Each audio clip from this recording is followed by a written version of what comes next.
Welcome, dear readers. You are listening to Time to Read, a Winnipeg Public Library podcast book club. We are coming to you from our little scientific outpost we like to call the Carol Shields Auditorium, which is located on the Antarctic continent known as Millennium Library. We are, of course, located on Treaty 1 territory and on land that is the traditional territory of the Anishinaabe, Cree, Oji-Cree, Dakota, and Dene peoples, and the homeland of the Métis Nation. In this episode, we will discuss Where'd You Go, Bernadette by Maria Semple. If there is a book you think we should discuss in the future, let us know at wpl-podcast@winnipeg.ca. I'm Alan Chorney, and if our podcast group were the Beatles, I'd be in trouble because I'm tone deaf. And to my right is... My name's Kirsten, and I am always raging at Harv V. Smith Library. I'm Trevor Blackberry Bush Lockhart, and I am the branch head of the Louis Riel Library. And across the table from me is... I'm Erica Ball. I'm the branch head at Fort Garry Library. I am not quick enough to think of one of these, so that's it. Sorry. A good book can carry me away from an average and ordinary day, yeah. So keep it down, leave me alone. Close the doors and turn off the phone, 'cause all I ever really need is a little more time to read.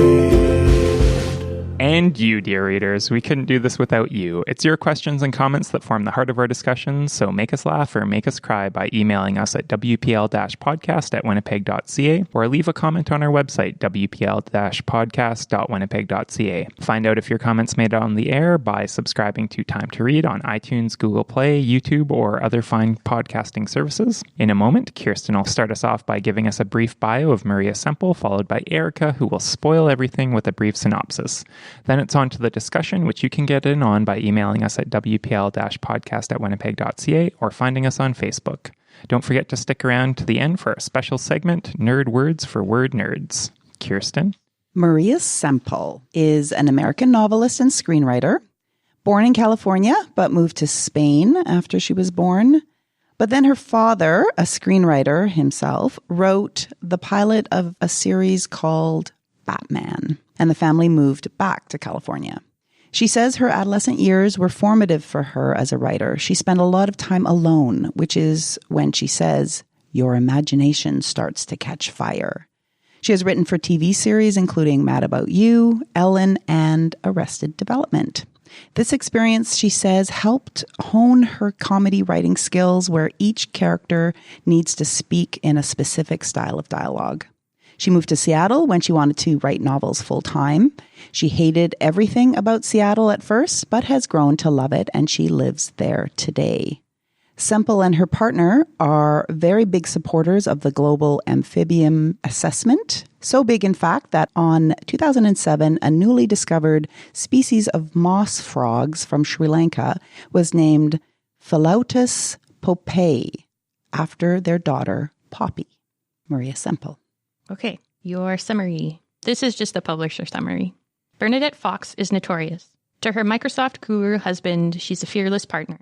To other private school mothers in Seattle, she's a disgrace. To design mavens, she's a revolutionary architect. And to 15-year-old B, she is her best friend and simply mom. Then Bernadette vanishes. It all began when B aced her report card and claimed a promised reward of a family trip to Antarctica. But Bernadette's intensifying allergy to Seattle and people in general has made her so agoraphobic that a virtual assistant in India now runs her most basic errands. A trip to the end of the earth is problematic. To find her mother, B compiles email messages, official documents, and secret correspondence, creating a compulsively readable and surprisingly touching novel about misplaced genius and a mother and daughter's role in an absurd world. I love that part about the voices, the different voices for each character. Mm-hmm. Yeah, because, I mean, like, it's no surprise that this book was made into a movie, Yeah. I think. Like, It's ready to go. Yeah, absolutely. Did anyone watch the movie? Not yet. No. No, I haven't seen it. But actually, I was thinking the other thing. I thought a book like this would be hard to make into a movie because it's made up of letters and emails and things, and you don't have a whole lot of actual dialogue that you could just duplicate. Like, you'd have to create... Here we are talking about a movie none of us have seen, but I feel like you have to like the screenplay would have to be almost you take the ideas from the book and the plot, but then almost like recreate it, but if it's done well, you have the spirit of the story, but I don't know. Like, I mean, there are lots of stories like this that do get turned into movies, but lots of the letters and emails actually included dialogue. I was noticing that because I'm like, I need to start like quoting people in my emails. Oh, right. Yes. And even when the doctor was doing her report, she even had like she shared the dialogue. So that's where I thought, okay, this is this. You've never quoted anyone in a report before? I'm going to start. I've totally done that. Like a whole dialogue between people. Well, definitely quotation marks. Yes. They said exactly this. Sure. Just recently, like in a work related email, I had to summarize a thread of emails, but rather than just summarize them, I had to sort of almost like copy and paste like verbatim. And then I was like the narrator, like I said, and then this person said this, and then this person followed up with this, and this is what the response we got from IT or whatever it was, and so I created like a little story rather than try to like send the whole thread in, because then who wants to read through, right? Like 6 or 7 things. So I kind of recreated. I like doing that. Yeah. You like I doing go that, back to right? the beginning and then I see how the conversation goes. See, but that's weird. I never have enough foresight to go back to the very beginning, so I always read it in reverse order, and it's just I feel doesn't make sense at all to you. It's like Memento or whatever. It's like I should have Polaroids and like So anyway, what I did was that makes some sense as to some of the responses to some of my emails to you. I never know what's going on, or I know how things end. Yeah, like most recently we were talking today about potential future books to read, and I was responding like a full day later to the most recent email, and then I realized, there was a chain of emails of everyone discussing it, and here I am chiming in on what my thoughts after everything's been kind of decided, everyone's feeling good, and here I am showing up saying, well, what do you guys think about this? And then, so it works. Yeah, so I have summarized, right. I've quoted people, and then made a little story about it, and that's fun to read. Well, and that's like an executive summary of the chain then, right? Like, so anybody who comes in can just, read it the way you want to read it, which is just, what do I actually need to know? But I suppose the danger in that, too, is that I could put my own little editorializing subjective spin on it, and you might lose the actual, that's why I can understand why you'd like to read the original things as they appear, because you get the mood, you get to read the feeling in the moment, as opposed to some guy a week later coming back and saying, oh, this is what they really meant to say, or whatever, you know? Which is interesting if you think about the book, because B obviously had that executive power in putting the book together, and we see the story through B's eyes as opposed to any other character's eyes.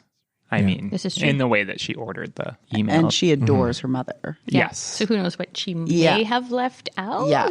Potentially, one could ask. Well, it's interesting because her mother's doesn't even come across as that sympathetic of a character at a lot of times throughout the novel, even though you can tell B loves her mom a lot, which, who wouldn't love their mom?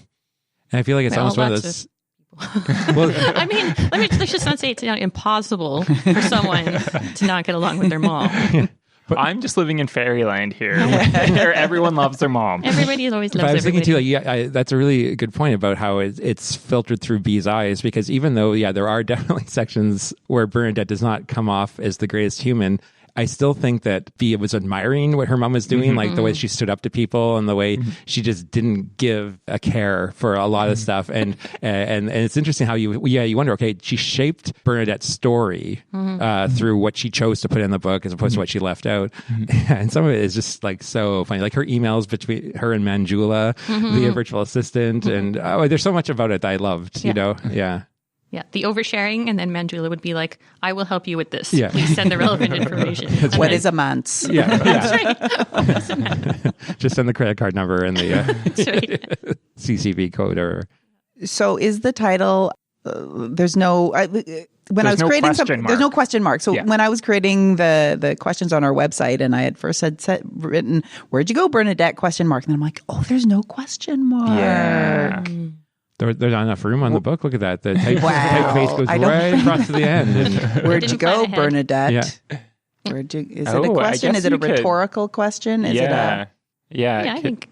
No, it's a question. Is it? No.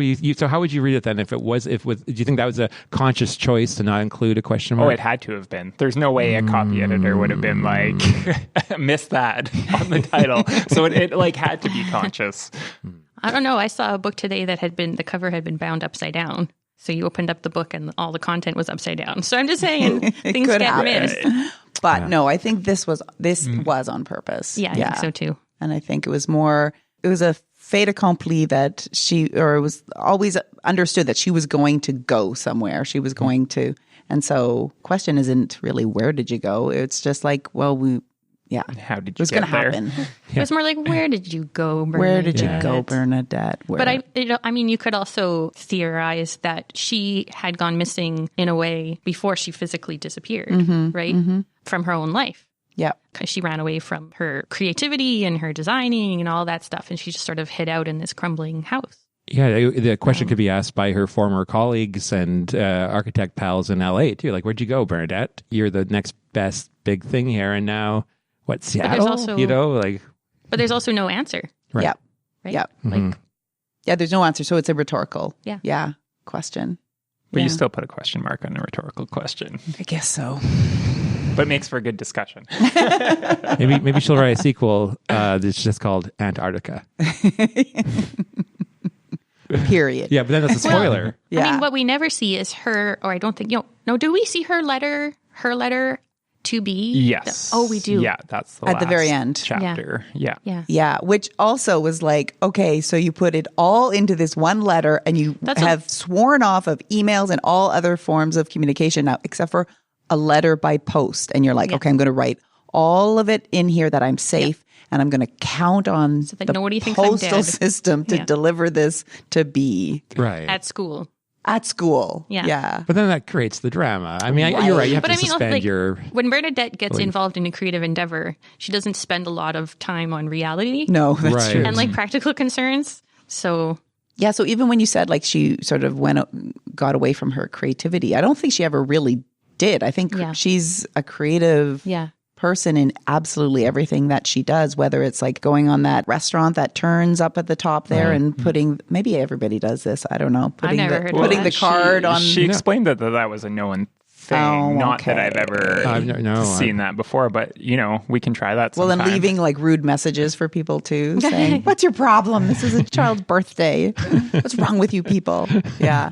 B always knew that Bernadette would always, always, always have her back. Yes. Yeah. That's why I think she loved how kind of wild she was sometimes, and was able to show that realistically. Like she wasn't like hiding anything like that, because she was also that way with her in her sort of strong love for B, and B knew that. Yeah, and in return, B literally went to the ends of the earth for her, to find her. And I don't know how many people would go to that effort. But if we want to just get back to a movie none of us have ever seen, I have read a review of the movie, and they said one of its weaknesses is the opening scene. Oh, I read that too. Yeah, is of Bernadette in a kayak or in a canoe in Antarctica. And then the whole thing is kind of told as flashbacks. So you already kind of know the ending before I kind of knew that they would always find her, but there was a part of me that... It's like, where did she go? Is she in Antarctica? Like, I was actually feeling like almost like seasickness when they were on that cruise, because I was like, my heart was kind of in my chest, thinking like, how? Like, I was hoping it was. I just, it was not a done deal for me. No, I kind of think it would have been a better book had they not found Bernadette.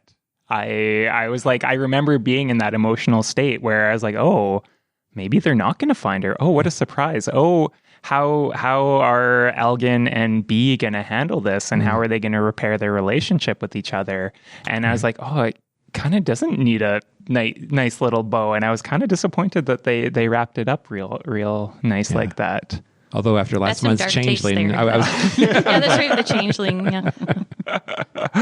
No, that would have been a whole other book. That would have been a very different book. Yeah, for sure. You need 3 question marks at the end of that if that's how it ended. Well, I think I would have. Yeah. Well, I liked it. I think I would have been singing its praises if that's how it ended. If Bernadette had never been found. And I would have cried for a week and a half. So I'm glad it ended the way it did. Well, maybe they'll get to the end and all they find is an overturned canoe. Twist. That's right. This is a new podcast. Dark. Movies we haven't seen. But how we think they should be filmed. Yeah. How we would change things. We should. So speaking of running away, one of the questions we asked is, if you could run away from it all, where would you escape to? Dennis said New Zealand, which I think is a really good choice. It's on my bucket list. Yeah. Never been there. Did we have some people respond? We did. Carrie from Instagram said that she hadn't read the book, but if she would escape, she would go fishing and play with some horses or shoot some guns. Smiley face, okay emoji. Whoa. Which is interesting because she's not escaping to like a physical place, but she's escaping to activities that she would do. Yeah. And I guess mine would be similar if we can go ahead and jump into ours. Yeah. To someplace with a beautiful view, right? Some kind of natural view. Comfy, pillows, blankets, books, good food, coffee.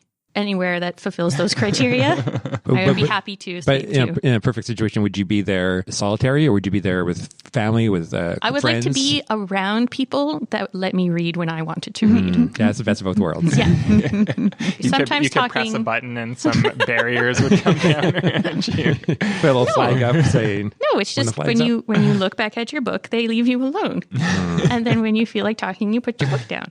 Perfect. Yeah, I have this little image in my mind of a few years ago when I went to Menaki and I stayed in a yurt. And it was wintertime and it was super, super, super cold, but it was so nice and warm in this yurt. And there's this like huge beanbag chair and I just sat there and read and there's a beautiful view. And I often go back to that in my head when I'm just trying to go back to escape. Yeah. Place. Beautiful. It was so nice. But then I also think about places that are actually super far away too, like Morocco or New Zealand. Yeah. If you're escape. Go someplace really different. Yeah. In this day and age, though, it's so much harder to like get a place that truly is remote, right? Even if you went to Morocco, you probably could still get Wi-Fi. Yeah. I'm just saying that like it's a different kind of thing now. Like escaping, You're more connected than ever before. Kind of. You It's harder to sucked escape back maybe into now than texts say that, even 30 years ago where you could just go off the grid. Well, you can just go somewhere where you can throw your phone in the ocean. You can always throw your phone in the ocean. Yeah. You have to get to the Or the ocean. river. Or the river. Or down over a cliff. Or It's nearby more dramatic retention if you throw it in pond. the actual ocean. Yeah, I think that would be more fun. Yeah. Until the ocean just like washes it back up to you. We also had a comment from Doyle on Instagram who said that they loved this book. They loved the writing style and the way it was told through communication. It was funny, charming, and quirky. But this novel was structured, and there's a fancy name for that, which is, Kirsten? Epistolary? Epistolary, which means... Written in the form of letters and documents and... emails and police reports and more. So one of the questions we asked is if people still write and mail letters, and do you keep email correspondence? I keep most email correspondence. I feel like we have talked about this before because I remember you saying that you keep all your email correspondence. Yes. Yeah. Sometimes with junk mail, I get rid of it, but mostly it's just... Sometimes you get rid of junk mail. Well, I get rid of more, but it's a pain to go through and like filter out all the junk mail and just get rid of it. You have to examine it in case there's something important. Do you? I do. Can't you just delete? Sometimes I wish I could. I mean, luckily there's some things with huge storage capabilities where you're like, I'll just leave it for now. I keep everything. Emails and letters? Anything personal. Yeah. Anything that documents my life or a friend's life or family member's life or was created by them. Yeah, I do too. And then part of me is like, maybe I shouldn't. Yeah, maybe not. I mean, it's not for everybody. Marie Kondo would not say that that's necessary, but... Do you guys remember that Baz Luhrmann song, Sunscreen? Sure, yeah. Isn't his advice to like hold on to love letters? Is that true? I seem to remember that being a line in that song, like hold on to old love letters or something like that. I've had burning parties before where I've burned letters. That could probably be a very good idea it was sometimes. Very, very, cathartic. Have you ever regretted it? No. No. Because I am the type of person who saves all my old love letters. I have them in an old lunchbox somewhere, and it's like kind of sad. Like I don't know that there's any positive reason to go back to them or like to. Well, when someone like has taken the time to write them and they're heartfelt, it's a hard thing to just throw out, even if things have ended. Yeah. Well, yeah, and I mean, I didn't burn all of my letters from this particular relationship. It was just some that were sort of It had to go. that just really had to go. I didn't want to be dwelling on what was inside them. But I do have some other ones that had been written, years before, sort of, at the beginning. But here's the really important question, Alan. Mm-hmm. What's on the lunchbox that these are stored in? It's a Fallout 3 lunchbox. See? So I knew it was important. That's very telling. And coincidental. It just happens to be the only lunchbox I own. Oh, sure. There are no accidents, Freud says. So what about you? Oh, everyone's looking at me? Yeah. I feel like... Yeah, I guess I don't really have an interesting answer. I have a collection. Do you still write letters, though? No. Do you still have any keepsakes from your childhood? Well, thank you for asking, Erica. Yes, in fact, I've been following along a very interesting thread on your Instagram account. Very recently, my mom got into this thing called Swedish death cleaning, which is the idea, kind of like Marie Kondo, but it's the idea of not leaving a whole bunch of things for your children to deal with after you die. So basically leaving like a tidy, neat existence. Mm-hmm. And so as a result, she's been going through and cleaning. I don't think she's expecting to die imminently. But my dad's done the same thing. Right. So just very recently, this past week, she presented me with a duffel bag full of things that she thought I might want to go through before I threw them out. And it is like a crazy treasure trove of things that I've been going back to. Like in grade 2, I played the Ugly Duckling in the school play. And so I remember doing that, but I don't remember making like handwritten advertisements. So there was a handwritten advertisement for it that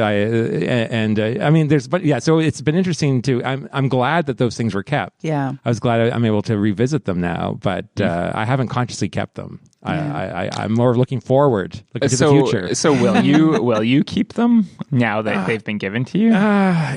Maybe. We won't think you're a bad person if you get rid of them, or I won't anyway. Yeah. I might get rid of them just through sheer negligence. Like I might just be like, have you seen those things? Here's a duffel bag. Yeah. And, 3 years from now, I'm like, do you remember those things? And then they'll be like, no, I don't know. I haven't seen them. I'm like, I guess they're gone. Like, I don't think I would consciously throw them out at this point, because some of them are, like, they're really, like, I've been enjoying looking at them. Well, if you keep sharing them with us on Instagram, that's sort of like an epistolary novel of sorts. Forever. Yes. One which almost ties into this book, because this book takes place in Seattle.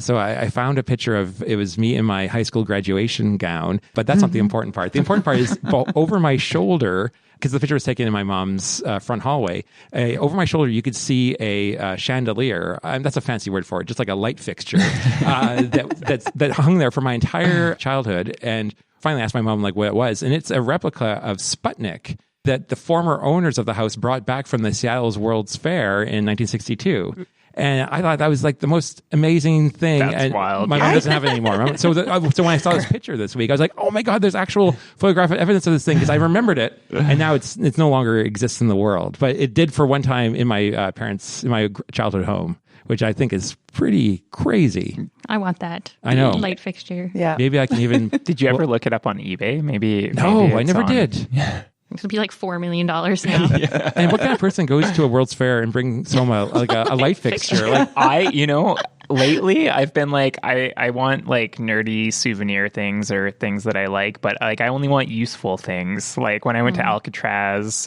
they were selling replica spoons. So now I have an Alcatraz spoon. I was waiting to hear what useful thing you were going to bring back out of Alcatraz. That'd be awesome if they came out with the Alcatraz line of like flatware. Shank. Where it's like, here's a serving plate. If my whole flatware set at home could be Alcatraz, it would be. Here's a nice warming tray. Yeah. So do you use it? Or is it like decorative? No, I use it. It hangs on the wall with all your other decorative spoons. Oh, my grandma collected decorative spoons. Nice, yeah, I know it's a thing. So it's in the DNA. Yeah, it's in. She's a grandma. Yeah. And she also spent some time in Alcatraz. Yeah. They're all from her stays in Alcatraz.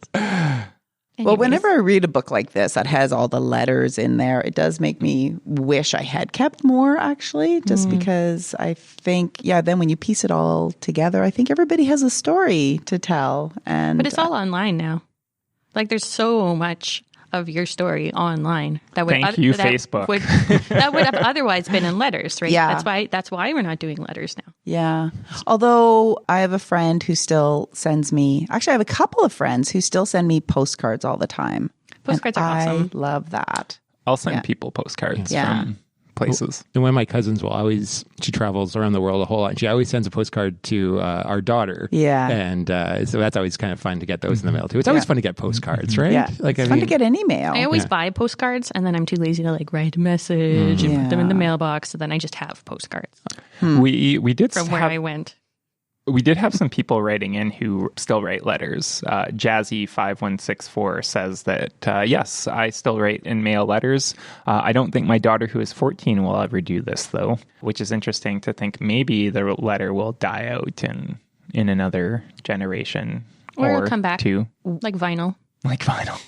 After the zombie apocalypse, when we'll just all be using like birch bark to write on or something. Speaking of vinyl and letters, apparently there's something called a vinyl postcard, which is like a little piece of printed paper, and they have like vinyl record on top of it that you can apparently play on a record machine. Oh. Which I just got one the other day because I got the Better Call Saul collector's edition, and it came with one of these postcards. So I'll have to try it out. If only there were somewhere where I could go that had a turntable. Does anyone have any ideas where that could be? Dennis? You could go to the Idea Mill, Alan. That's a great idea. I'll have to check that out. This whole thing has been a half-hour promo for the Idea Mill. Thank you, everybody. Now we're going to start the podcast. My mom used to, when we went on family vacations and road trips, she would record her letters back home because we were in Europe, and she would record her letters back home on a tape recorder. And then her parents then kept those tapes.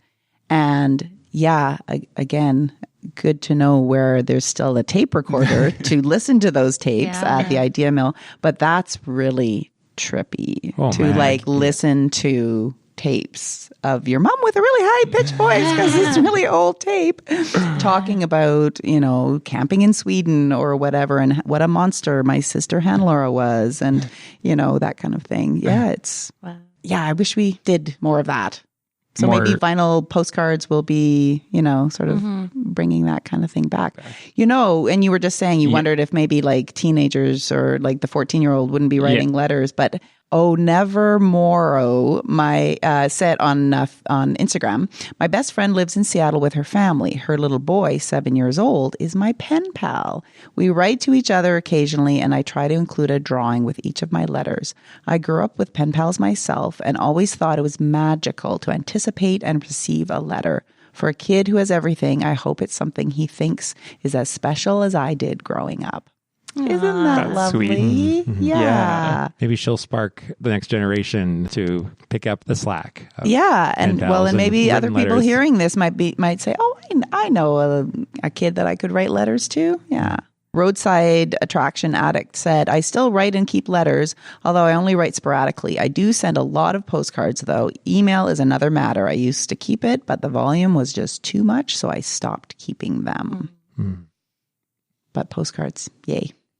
Well, it's interesting to think about email in the sense that I don't know how much actual letters get written through email. Like you would write a long explanatory email, or an email love letter or something like that. I'm wondering how often that happens via email, because most of it's like short and almost replaced by text message at this point. I was going to say everything's text now. Yeah. Maybe it's a generational thing, because I know I have an aunt who's almost 90, but she sends emails, but they're written like she's writing letters. Like they're very formal. Yeah. And I just love getting them because, Dear family. Yeah. And, and so that's what she's used to. And the fact that she's using a computer at all, at this advanced age is super great. But I just love getting these. It's written in her voice. You can just hear her saying them. Speaking of formal, when I write emails, I find it really hard not to have the address, or what do you call it when you say dear someone? There's the salutation. And then the signature at the end. Like I always say dear so and so, and I always write cheers Alan at the end, and that's not. I don't even like having that automated. Like it feels wrong for me not to write CHEERS, comma, enter Allen. So whenever you see that, I actually type that out. Oh, it's a lot more I meaningful agree. I'm now. the same. Yeah. I don't know if it was like the way we were taught, like email etiquette or something, but I find it it's very seldom that I'll reply, even in replies. I find it hard not to say, hi, so-and-so, and then sign at the end. Yeah. So like, unless it's like us and we're back and forth, like every 10 minutes, sometimes happens with emails. That's the only time. But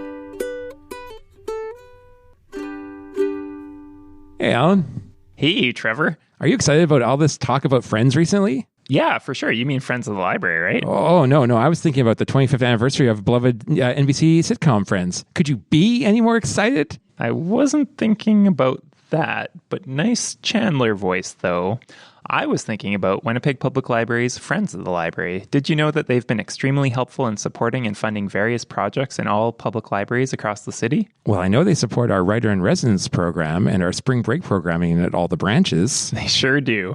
And they were responsible for making sure every branch receives those super cute puppy stools in the children's areas. I didn't know that. Yeah. You know all those cool literacy playgrounds that the branches are getting? Yeah, they're great. Yeah. Well, the Friends helped fund those too, including the one at St. Boniface Library. It's the first one in the city to be in French and English. Bueno. That's Spanish. How can I find out more about these Friends of the Library? They have a great website at friendswpl.ca where you can learn about all the great things they do for Winnipeg Public Libraries. How do they do it all? Well, one of their main sources of funding is their annual fall book sale. It's coming up on Saturday, October 25th and Sunday, October 26th at Grant Park High School. 2 days? And you don't want to miss out. Last year, the Friends raised over $23,000 from the book sale alone. That is way more exciting than the TV show. Friends of the Library, they'll be there for you when the rain starts to pour.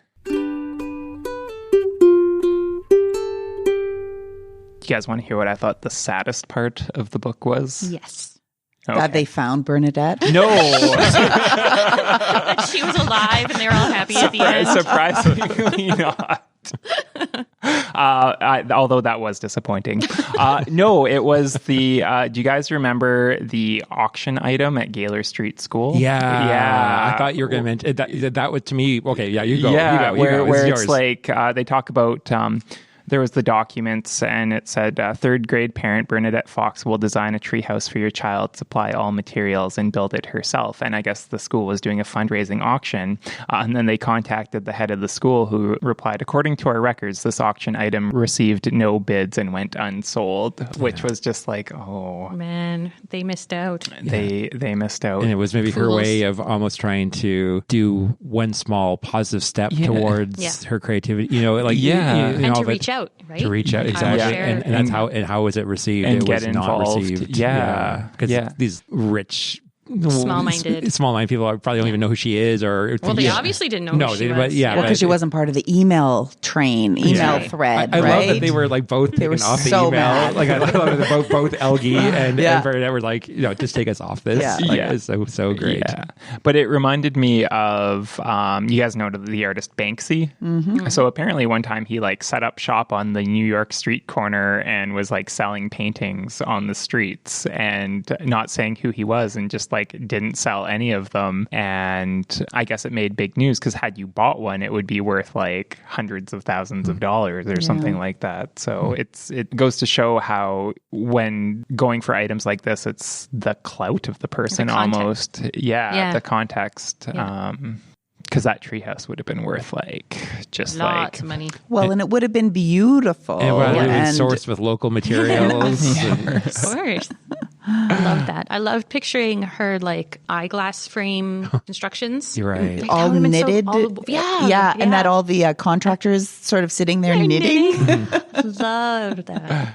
I love that too. Yeah. Do you think she would continue to to impose that restriction upon herself? Because I kind of thought that was like a one shot thing, that was like the restrictions she placed for that house because that's what she wanted to do at the time. But if she were to do other projects in the future, she would find different constraints. Well, the Antarctica one is quite similar. Go on. Well, in that there's really strong constraints of where things can come from and how it could be built. It seems like that's really where her passion is. So if it's not, specifically X number of miles, it might be everything has to come from here or everything has to be super light or like she'll be building for the space station or something like that.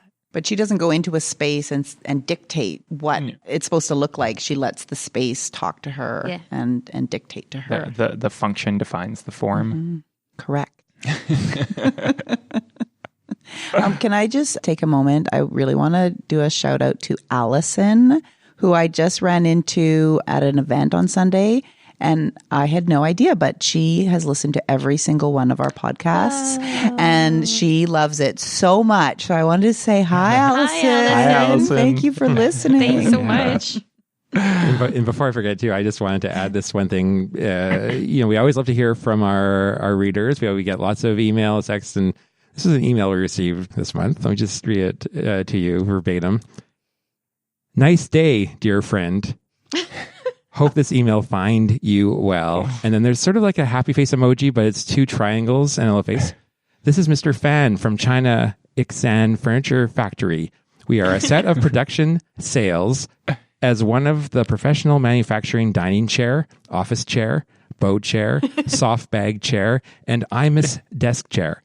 After I viewed your website, I thought you might be interested in our products. Please visit our website. Any question, just feel free to let me know.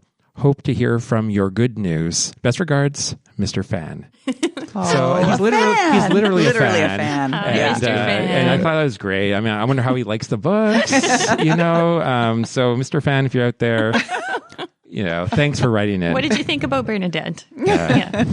But the reason obviously it's spam. Let's just put in there. We acknowledge that we know that this is. What made me think of reading this was because of that wonderful relationship between Manjula and Bernadette, and how she, of course, spoilers, Manjula turns out to be a terrible fraud. But at the same time, was providing a kind of an outlet for Bernadette. And in fact, at the very end, she said, I would have given all my information. Yes. Like that point, I mean, she calls her only friend. I know, that's right. So I'm almost tempted to reply to Mr. Fan and start kind of a Bernadette Manjula relationship, but I haven't done that yet. Before you know it, you'll be giving him all your personal information. Exactly. But think of all the excellent furniture I'll have. That's right. Let him know you have some Swedish death cleaning that you'd like to do. I'm Maybe not sure he could help you with an that. IMIS desk chair is. I meant to look that up. Mr. Fan would know. Mr. Fan. But... Okay. Thank you for sharing that. So, raging against society. I know some of us might rage against spam or find it hilarious, as in this case. We said Bernadette rages against society, the big and the small. What makes you rage? What makes your blood boil? Everything. What doesn't? What doesn't? Lately, I feel like I'm pretty easygoing. That's not to say I don't be enraged by things at times, but sometimes I do. Like daylight savings time. Oh, yeah. It's the worst. Tell us about that. See, I can't actually rage about that. I can Really? rage about anything, But not I cannot. daylight so savings dumb. time. It's so disruptive. It's so disruptive, and it's one of those weird things that falls into the things that's like annoying, and we could probably change it, but it would take a lot of logistical work to do it, and no one cares enough to do it, so that we're going to have to suffer with it. You're just going to have to suck it up. I'm going to have to suck it up, or move to Saskatchewan. Yeah. Actually, what I don't like is when we go off daylight savings time. I like the degree of daylight, whatever, that we're on now. Yeah. But over the winter, when we go off daylight savings time and it gets dark so early, that's when I'm like, why are we doing this? Yeah. Why are we making it dark at 4 p.m.? It's for the cows, right? That's why it's always the cows. Yeah. No, they blame the farmers, but it's like factories. Dennis is shaking his It has head. to do I'll with tell you like what, lighting. I think the cows have had their way long enough. It's never been about the cows because farmers wake up when the cows do. They don't care what time it is. No, it has to do, I believe it has to do with factories and the amount of electricity needed to keep interior lights. It's the patriarchy, man. Well, you're joking, but yeah. Okay, all right. You've convinced me. I will rage against daylight savings because I always rage against the patriarchy. It doesn't work for anybody. No.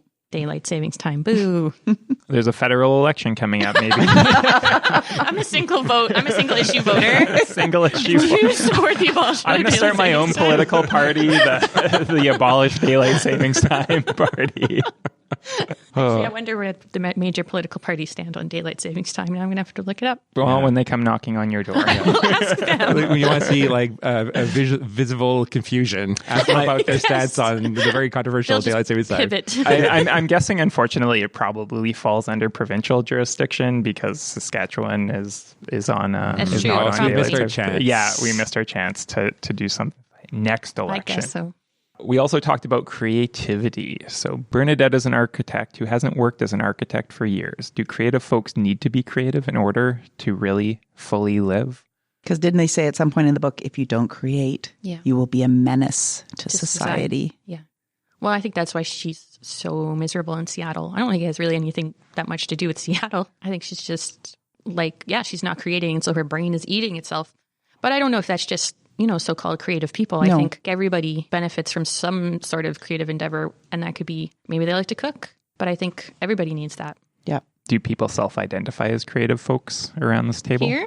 Yeah. Probably. I don't know. I would say creative, but in a very broad sense. Like, I'm not creative the way I think Bernadette was creative. well, definitely not the way Bernadette was, or even I think the way Erica is. I think Erica is more creative than I don't know. I think hands-on creativity. I don't know what I create, but I think that when I am able to indulge my creative side, I am much happier. Mm-hmm. Well, I think this podcast's a creative endeavor. I'm just going to throw that out there. That's true. Yeah. And I feel like it's I'm less of a wonderful. menace to society by being part of it. So really, this podcast is a benefit in a lot of ways. Really, Yes, really, that's to the right. whole community. Yeah. It's a public service. You're welcome. Do you think of yourself as creative, Trevor? Well, I'll answer yes, as long as there aren't any follow-up questions. No, go on. I think I'm creative, but I'm not like in the sort of like the conventional creative way. I'm not an artist in like, drawing or sculpting or. You're a great storyteller. But I can come up with stories or Weave a yarn. I enjoy writing things and whatever. So there's those sides, but whether you call that creative, I suppose it is. Absolutely. But I wouldn't be like. I guess creative is different than being an artist. Would you say, or is it just different words for the same thing? I would say. Because I don't think I would. I think the Venn diagrams overlap. Yeah, There's some a little bit. overlap. I guess I would feel more comfortable saying I'm creative than saying I'm an artist, because then for sure there'd be no follow-up questions. Because they'd be like, well, what kind of art do you do? I'm like, nothing. I just... As a person who's written a lot of songs, when I was in my most creative period, I did find that when I wrote a song, I felt good, and I was good for a while. And then if I didn't write for a while, I'd feel more tense, and I'd feel a lot of pent-up energy that didn't go away until I finished a song. Yeah, I totally get that. Interesting. Yeah, there's that artistic release too. I think when it comes to creating something where you're like, I've got it out of my system. It's gone, and then you can leave it behind and move on to the next thing. I think that's why maybe like journaling can be so therapeutic too, because it gives you a chance to get your thoughts physically out and onto a piece of paper, and then even if it's just for your own reading, not for an audience other than yourself, then it's a way that you kind of feel like I've accomplished this. There it is, it's on the paper, and now let's turn the page, literally turn the page and move on too. So yeah, I totally agree with that. Cool. I'm Brenda Scabaris, author of Starland, a book of poems. And you're listening to Time to Read, a Winnipeg Public Library podcast. And speaking of turning the page, I think it's time to segue into our most awkwardly worded segment. Can you tell me a book you would also like? Well segued, though. That was good. I really wanted to ask Trevor if he actually journals. So I was like, I want to go into that deeper. But I guess that's a topic for another day. Yeah, stay tuned for a future episode. We're going to read Trevor's journals next month. Till he finds out, and then Dear we'll have to stop. Diary, I really dislike my co-hosts on this podcast. Well, I've also awkwardly called this, another book you might like, or the book I was reading alongside and instead of Where'd You Go, Bernadette? Wait, did you finish Where'd You Go, Bernadette? I did. I'd read it actually a long, long time ago. Oh, okay. And so I just was like quickly rereading yeah. it, but very, very quick. Yeah. Kristen read so long ago that her copy has a question mark on it. So my book is Little Fish by Casey Plett, which might seem to be a bit of an odd choice. The two books are very, very different. So Little Fish is a very honest, very real, heartbreaking, riveting story about Wendy, who is a 30-year-old trans woman living in Winnipeg. But there's a bit of a mystery in there. She comes across evidence that her late grandfather, a devout Mennonite, might have also been trans himself. So she's trying to uncover this mystery. And where Seattle figured very prominently in Where'd You Go, Bernadette, Winnipeg is quite a huge character in this book, in Little Fish. And instead of the rain and gloom of Seattle, most of the book is set in winter in Winnipeg. So it definitely has that chill, that wintry cold. You can just feel it as you're reading it. So it's a really beautiful, very complex book. I've never read anything quite like it. The characters are really difficult and wonderful all at the same time. There's some really great dialogue and conversation centering around Wendy and her very close-knit group of trans friends, and also Wendy and her Mennonite family. It's a unique voice, like I said. I haven't read anything from this sort of vantage or perspective. And to use a word that I think a number of you hate, I found it unputdownable.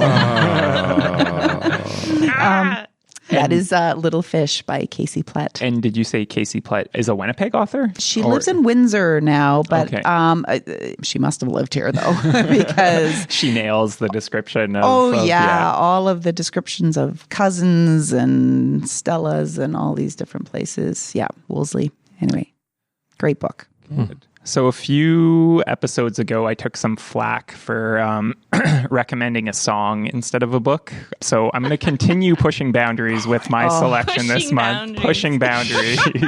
You're such a badass. So I'm going to recommend You Can Count on Me, which was an original movie released in 2000. But I'm not recommending the movie. Although I'm kind of recommending the movie.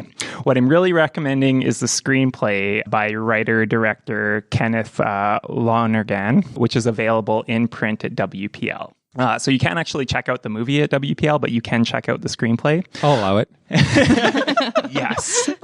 And so the interesting thing about screenplays is that they're rarely published for public consumption. Like, we don't have like a big screenplay section. And I always kind of wondered why that was. And the answer is stupidly simple. And in the introduction of this copy of the screenplay, basically the screenplay of a finished film will never again be brought to life the way the text of a play will be.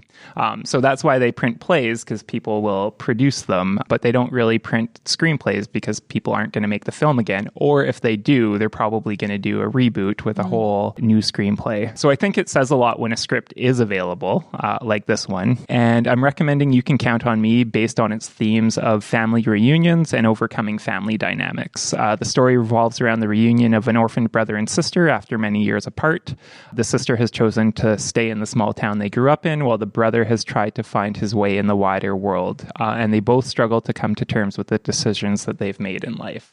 Super good screenplay and movie. Nice. I have 3. Oh boy. But I'm only going to really talk about one. I should have gone first. Speaking of pushing boundaries. I'm just going to mention them because they're really good epistolary books. My favorite in that genre is The Guernsey Literary and Potato Peel Pie Society by Barrows and Schaefer. I'm not going to say any more about that because it's fabulous. Check it out if you haven't. There's another one by Canadian author Sylvain Neufeld. It's a sci-fi called Sleeping Giants, and there's 2 follow-up books. That's awesome sci-fi told through documents and interviews and stuff like that.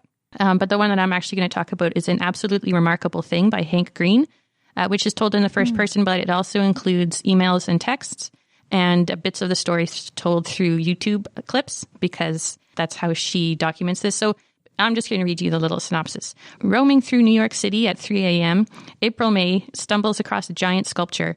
Delighted by its appearance and craftsmanship, like a 10-foot-tall transformer wearing a suit of samurai armor, April and her friend make a video with it, which they upload to YouTube. The next day, April wakes up to a viral video and a new life. News quickly spreads that these sculptures are in dozens of cities around the world. Seizing the opportunity to make her mark on the world, April now has to deal with the consequences of her new particular brand of fame and the consequences on her relationships, her safety, and her own identity. And all eyes are on April to figure out just what these sculptures are and what they want from us. It's so good. Ooh. Well, following up on Erica's idea is my book pick, which if the thing that you liked about Where'd You Go, Bernadette is the idea that it's written as a collection of letters and emails and back and forth, then the book that I picked, I think you'll enjoy it. It's called Attachments by Rainbow Rowell.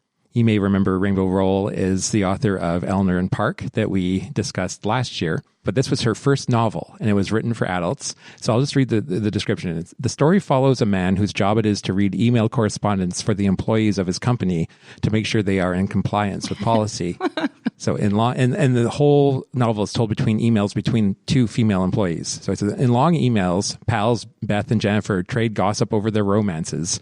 Beth with her marriage-phobic boyfriend Chris, and Jennifer with her baby mania-stricken husband Mitch. What they don't know is that the newly hired computer guy, Lincoln, an internet security officer charged with weeding out all things unnecessary or pornographic, is reading their messages. But lonely Lincoln lets the gals slide on their inappropriate office mail and gets hooked on their soapy dalliances, falling head over heels for the unlucky in love Beth. Now, on its face, it could be really creepy that this guy, but she handles it with like humor, and it's clever, and it's just it's like it would make a great rom-com, and it's very, very satisfying. So Attachments by Rainbow Rowell. Cute. Good. Okay, and now it's time for everyone's favorite segment, Nerd Words for Word Nerds, the part of each show where our hosts boil down their most prevalent thoughts of the past month into one word. So, who wants to start us off? Well, I'm going to start just because this is maybe a time to read first, where my word has actually been talked about several times already, and I had to sit on my hands while So my word is epistolary. I can't even say it. Epistolary? Epistolary, thank you. Which has been defined, comes from the word epistle, which is for letter. So it's literary works based on the conceit that you're reading a bunch of letters and correspondence and things. So I didn't initially think I liked this genre, but then I looked at a few and just sort of like with Erica, and I found some novels I have enjoyed. But one that always bugs me is Anne of Windy Poplars by Lucy Maud Montgomery. It's my least favorite of the Anne and Green Gables letters. And because they're all one-sided letters, all you see is Anne writing letters to her fiancé, Gilbert, but you never get his responses. So you always just think like she's like badgering him or like she's stalking him because she just sends all these letters, and it's just kind of like, Anne, give it up. He's not responding, but that's not the case. He is responding. You just don't see them.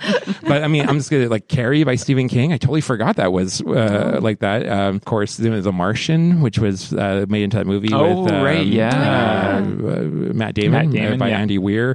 And one of my favorite ones, Diary of a Wimpy Kid series, which is super funny for adults too. Like I laugh out loud when I read them to my daughter, and I can hardly get through them. And the last one I thought was kind of cool is that if you think of every Star Trek series, it's also epistolary because they're captain's logs. So in a meta way, they're all told that way. So epistolary. I can't pronounce it, but I know what it is.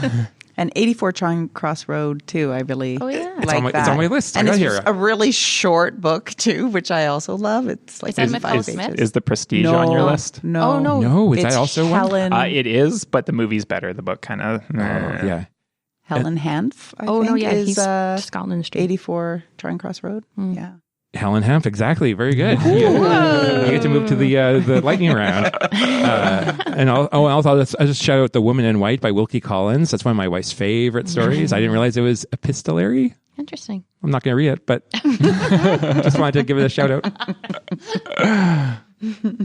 I'll go next just because my word is relatively regular. It's clever. I think it maybe came out of reading this book as well. Like this book is often described as clever. But I was like, well, that's one of those words. The more you say it, the weirder it's like, where does clever come from? What's that about? Clever.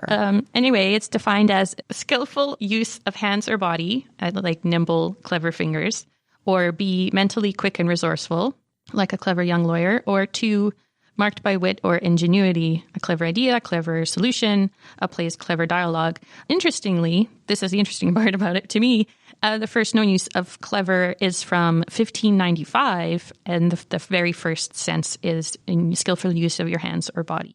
And it comes from the Middle English, perhaps originally of Scandinavian origin, for alert and skillful. So I just we don't usually use it as the physical clever, as clever hands. We use it more for our brains now. But that was not the original. I like that. Me too. So my nerd word is nonplussed, which... Good word. Which Bernadette defines in the book, as you may know, which is a good word and is also a very confusing word. And depending on how you think about language, very often used incorrectly. But what really got me was Bernadette's definition, which was so surprised and embarrassed that one doesn't know how to react, which confused me because I don't generally think of nonplussed as embarrassed. And I'm like, that can't be right. So I looked up some definitions to see. So Merriam-Webster says, unsure about what to say, think, or do, perplexed. Dictionary.com says to render utterly perplexed, puzzle completely. Oxford English Dictionary says to surprise and confuse, to flummox. Flummox, another good word. Flummox is a good one. Yeah. So I didn't see any embarrassed in there. So I was like, maybe this is like a big joke because nonplussed also means, according to Webster's, not bothered, surprised, or impressed by something. So basically the opposite of the original definition. And some people argue as to whether or not you can use that as the definition because it's wrong. And Fowler's Concise Modern English Usage says, in a recent development, nonplussed has come to mean unperturbed, the very opposite of the accepted meaning, probably by the association with the prefix non, which implies a negative meaning. So I thought maybe Maria Semple was trying to make a further joke by adding to the confusion by adding embarrassed to the definition. That was until I found the Collins Dictionary, which says you feel confused and unsure how to react as the definition, and synonyms are stunned, confused, and embarrassed. So there are some people out there who consider nonplussed as a synonym for embarrassed. So what does it mean? We don't know. We don't know. I wonder if it's like a regional thing, like different countries might, if you say it, say in England or whatever, maybe it means people generally would know what it meant there versus in North America. I don't know. Well, it definitely says in the U.S. that it means not bothered or not impressed. That's definitely a U.S. usage. So maybe other countries know it better. You see a similar thing with the word ambivalent, where people use it to mean that they don't care. When ambivalent means you actually care a lot. You just have competing feelings about it. Disinterested and uninterested. Like disinterested is just like non-biased. But how flammable and inflammable mean the same thing. So it's very confusing. Kirsten, do you have a word? I can tell that this is Alan's favorite part of the podcast. When he talked about everybody's favorite part of the podcast. This is Alan's. He goes deep. Look at all the dictionaries. 7 dictionaries. 7, yes. My word is chapbook. I've been talking a lot about chapbooks this last month or so, and lots of people don't know or hadn't heard of it, and sometimes they're a little embarrassed, like, what is a chapbook? So let me tell you, the tradition of chapbooks arose in the 16th century as soon as printed books became affordable and rose to its height during the 17th and 18th century.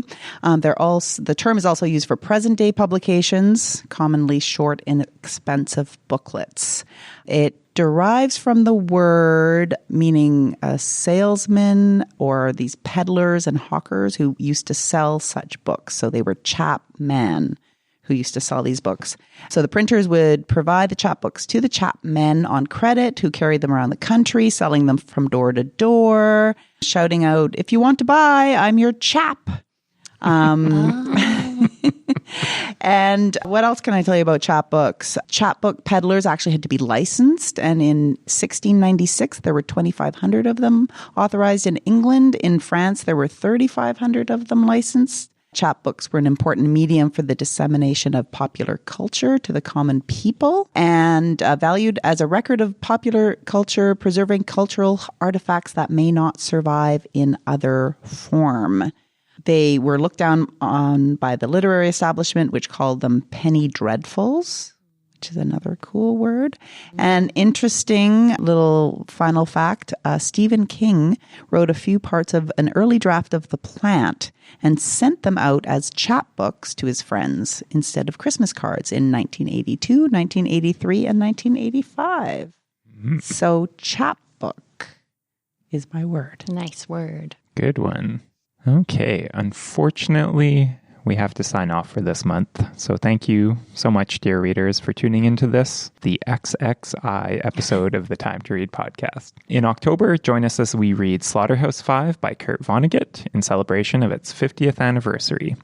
Get in on the conversation by finding us on Facebook or emailing us at wpl-podcast.winnipeg.ca. We'd love it if you hit subscribe in iTunes or your favorite podcast service. We'd love it even more if you were to give us a 5-star rating. And until next time, make sure you find Time to Read. Thanks for joining us for this episode of the Time to Read podcast. We were talking about Where'd You Go, Bernadette by Maria Semple. Time to Read is a production of the Winnipeg Public Library. Our panel today included Alan Chorney, Kirsten Werman, Erica Ball, and Trevor Lockhart. Our webmaster is Aaron Seaburn. Our social media guru is Regan Brew. Audio production, music, and occasional comments by Dennis Penner. Some of the comments from this episode came from Carrie, Jazzy5164, O Never Moro, and Roadside Attraction Addict. Special shout out to Allison for listening to every episode, and to Mr. Fan, who's apparently also a fan. And another special shout out to Gemma Swan on YouTube for having a tutorial on how to play the Friends theme on ukulele. You can be part of the show too.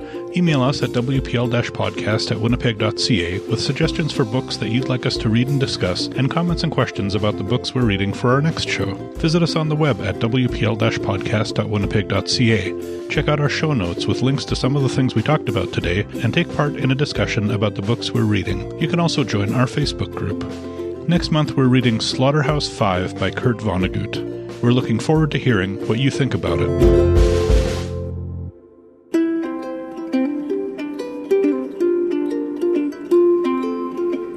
All I need is time to read. All I need is time to read. All I need is time to read. All I ever really need is a little more time to read.